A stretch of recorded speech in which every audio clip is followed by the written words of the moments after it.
Lesson 109. I rest in God. We ask for rest today in quietness unshaken by the world's appearances. This thought will bring to you the rest and quiet, peace and stillness, and the safety and the happiness you seek. This thought has the power to wake the sleeping truth in you, whose vision sees beyond appearances, to that same truth in everyone and everything there is. What are the appearances? The appearances are all of the forms we see in our dream, including our own bodies. We can only rest in God. We can't rest while we identify with the dream. We can't see the depth of our own insanity because the ego has convinced us there is hope that something outside of us can bring peace and joy to us. That is the lie. The ego offers at best oblivion and at worst hell. And the world can seem long and cruel and senseless when it offers us hell. In oblivion, we hold on to the hope.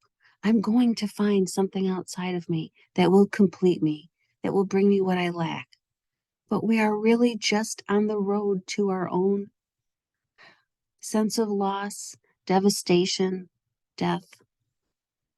Some things seem to glitter in the dream, but they don't offer us the rest of God. When I say I rest in God, I am reflecting the truth and turning my back on illusion. There are some poetic expressions of the reflection of heaven in this lesson. When he talks about a tired mind suddenly being made glad, a bird with broken wings beginning to sing, a stream long dry beginning to flow again. Those are poetic expressions of the truth.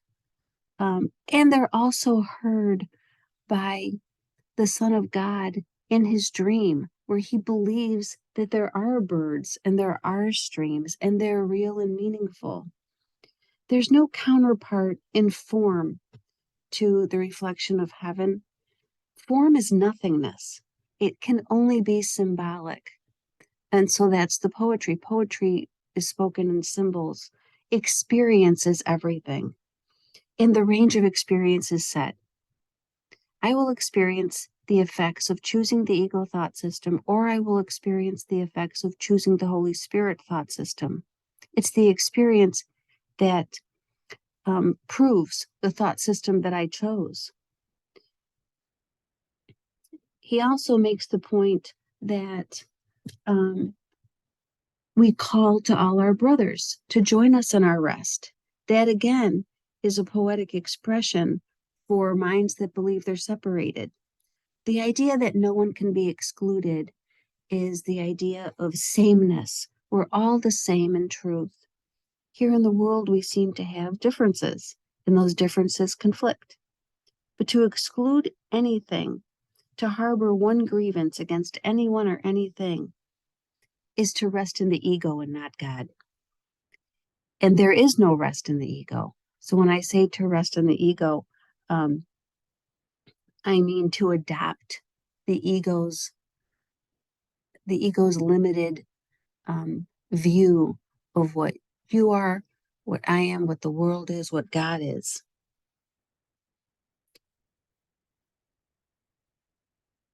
You rest within the peace of God today, quiet and unafraid. That does not describe anyone walking the earth. Right now, we walk in insanity, and that insanity believes, in our insanity, we believe there is something outside of heaven. In truth, there is nothing outside of heaven, and there never could be something outside of heaven. That a statement of sanity is to say, I rest in God. When you practice it, when you do the lessons, when you find the quiet space within you, we are searching for the part of our minds that is not insane, that does not believe God could create a world in which suffering could exist, any suffering at all. let alone the degree to which we witness here. This is a reminder to our mind. He even uses the word, we are awakening, the sleeping truth in you. There is a sleeping truth in us. Until we experience it, we operate on faith. But experience will come to remove all doubt, in which it will be very apparent that we rest in God and truth.